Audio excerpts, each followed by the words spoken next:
Assalamualaikum warahmatullahi wabarakatuh. Kami dari kelompok Turbin Gas Engine mata kuliah Konvensi Energi. Nama saya Hajarul Haq Alfikari. Di sini saya akan menjelaskan sekilas tentang turbin gas engine.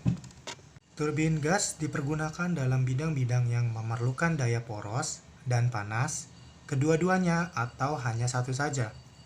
Turbin gas dipergunakan dalam motor-motor pesawat terbang seperti propeller dan turbojet, pada kendaraan bermotor, kapal, dan lokomotif. Sebagai penggerak utama, turbin gas juga dipergunakan untuk menggerakkan kompresor, pompa, fan, dan generator listrik. Penemu turbin. Tidak seorang pun yang dapat menjelaskan tentang siapa yang pertama kali menemukan prinsip turbin gas. Tetapi kadang-kadang penghormatan telah diberikan kepada seorang bernama Hero dari Mesir, kira-kira 150 tahun sebelum Masehi.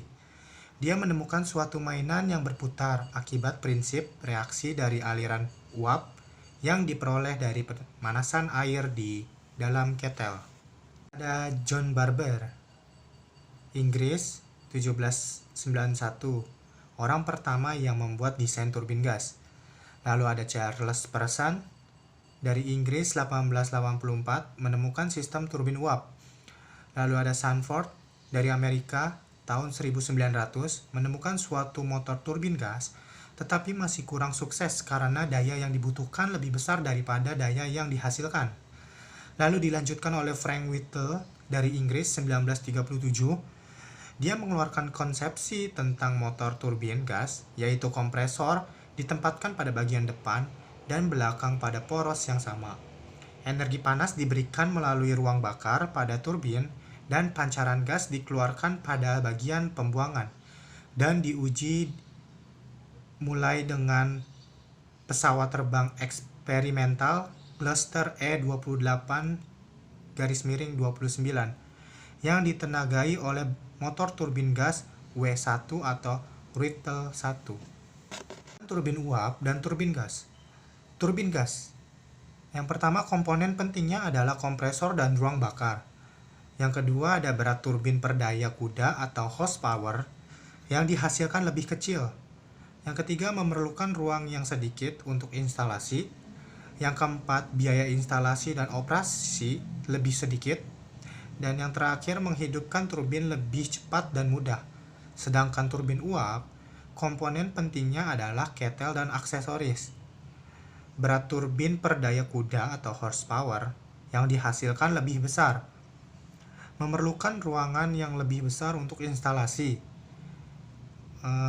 Selanjutnya, menghidupkan turbin lebih susah dan membutuhkan waktu yang lebih lama.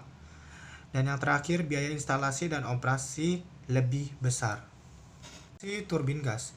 Turbin gas bisa diklasifikasikan dengan beberapa cara, yaitu yang pertama, berdasarkan lintasan fluida kerja. Nah, dibagi beberapa bagian lagi. Yang pertama ada turbin gas siklus tertutup, turbin gas siklus terbuka, dan turbin gas tengah tertutup. Dan yang kedua berdasarkan proses penyerapan panas. Dan dibagi menjadi beberapa lagi. Yang pertama ada turbin gas tekanan konstan dan turbin gas volume konstan. Masalah operasional umum pada turbin gas. Bentuk kerusakan yang paling terjadi pada turbin yaitu yang pertama ada kegagalan bantalan atau bearing. Yang kedua ada cacat sudu-sudu. Yang ketiga ada korosi temperatur. Yang keempat ada erosi. Yang kelima ada tip rubbing. Yang keenam ada low cycle fatigue cracking atau LCF. Yang ketujuh ada high cycle fatigue cracking atau HCFC. Yang kedelapan ada kompresor fouling. Nah, kalau kegagalan bantalan atau bearing ini dapat disebabkan oleh satu atau lebih jenis problem. Problem ini adalah kontaminasi minyak pelumas.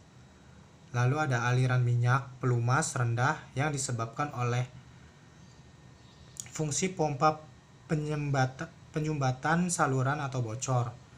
Yang ketiga, getaran rotor. Dan yang keempat, kehilangan oli bantalan. Nah, ini cara untuk mengatasinya itu dengan preventive maintenance, dengan mengganti minyak pelumas supaya bearing memiliki umur panjang. Masalah-masalah operasional umum pada turbin gas.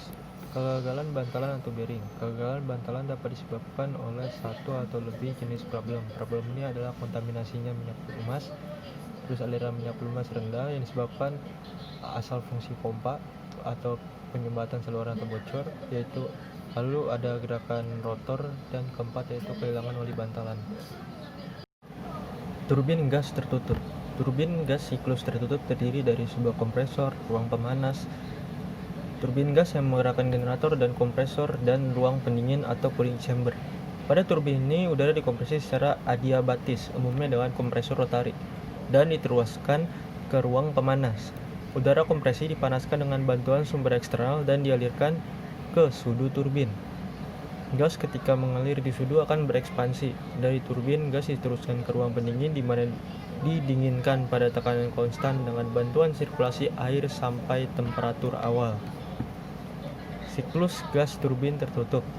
Proses 1-2 ini dalam gambar tersebut terlihat bahwa pemanasan udara di dalam ruang pemanas pada tekanan yang konstan.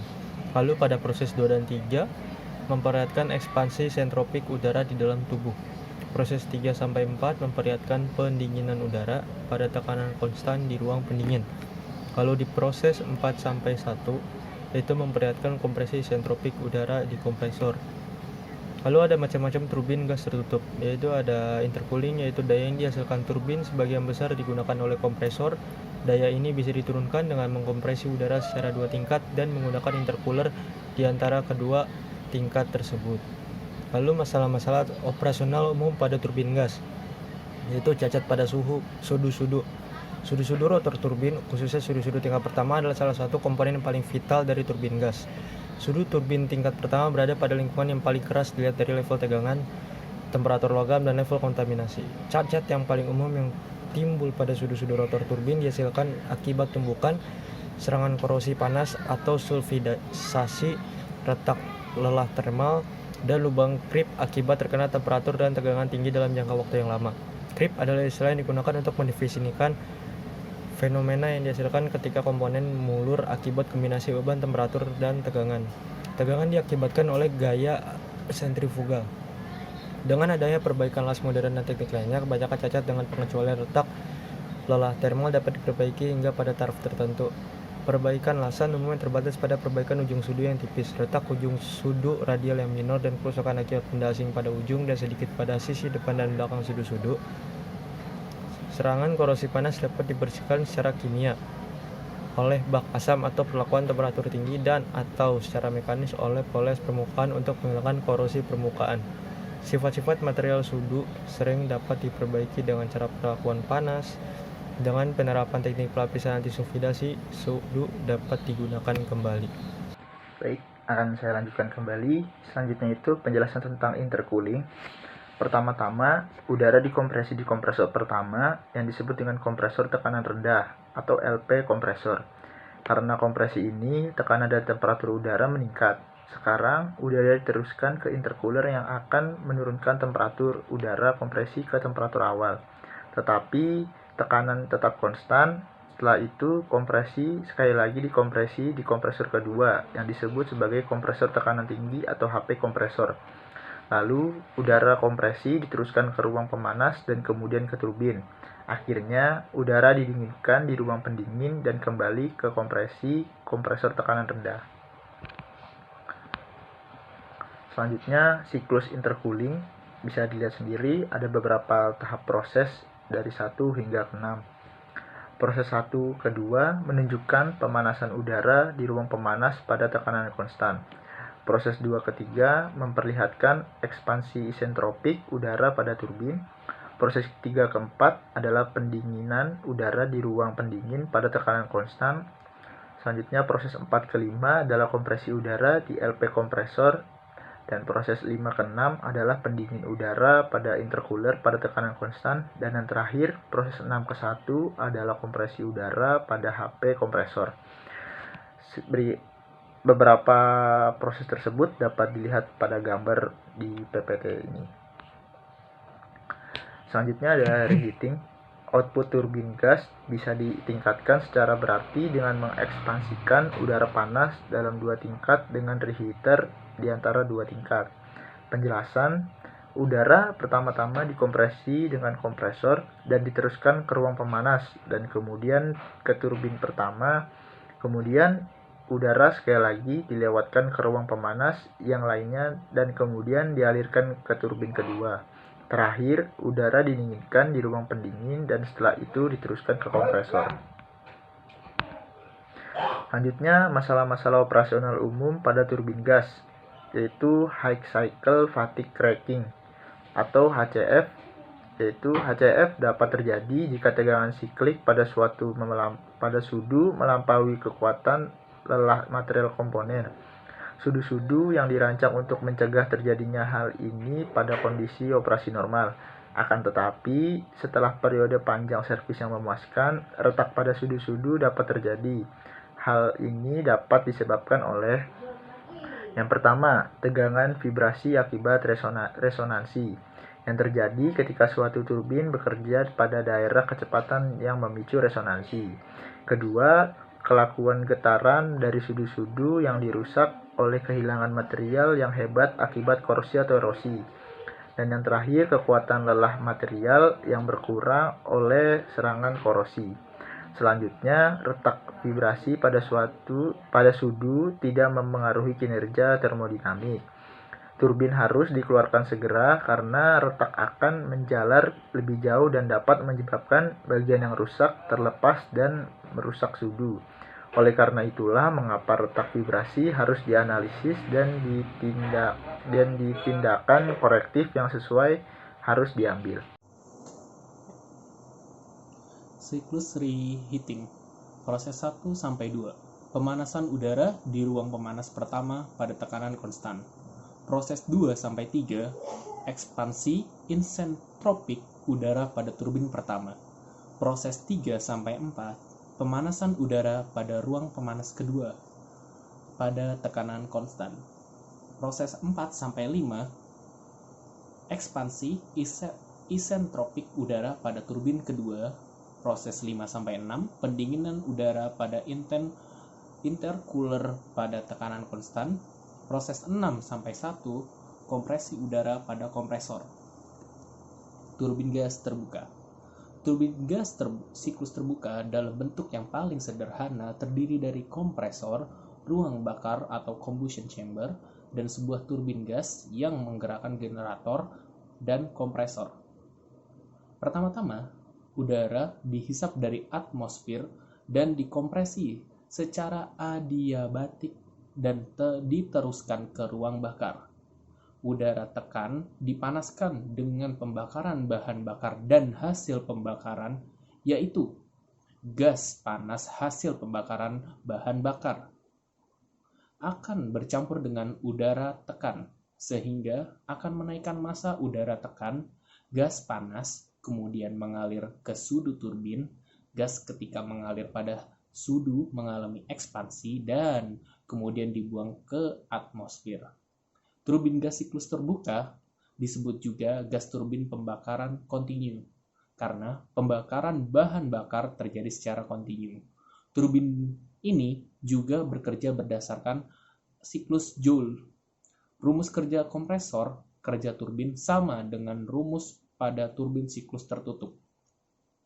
Perbedaan turbin gas siklus tertutup dan terbuka. Turbin gas siklus tertutup. Pertama, gas dari turbin dilanjutkan ke ruang pendinginan. Yang kedua, fluida kerja bersirkulasi secara kontinu. Ketiga, fluida jenis apa saja dengan sifat termodinamika yang baik bisa digunakan. Turbin gas siklus terbuka. Yang pertama, gas dari turbin dibuang ke atmosfer. Kedua, fluida kerja diganti secara kontinu. Ketiga, hanya udara yang bisa digunakan sebagai fluida kerja. Masalah-masalah operasional umum pada turbin gas. Compressive fouling. Compressive fouling menurunkan efisiensi.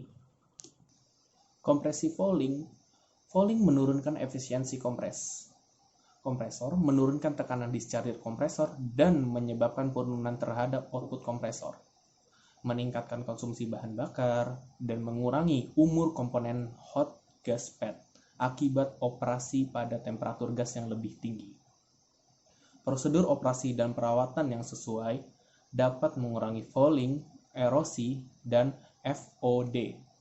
Prosedur ini termasuk perawatan yang baik pada sistem filtrasi, pembersihan kompresor yang efektif, inspeksi periodik, dan perbaikan segera terhadap sudu-sudu. Lapisan protektif juga telah diterapkan guna meminimumkan efek fouling dan erosi.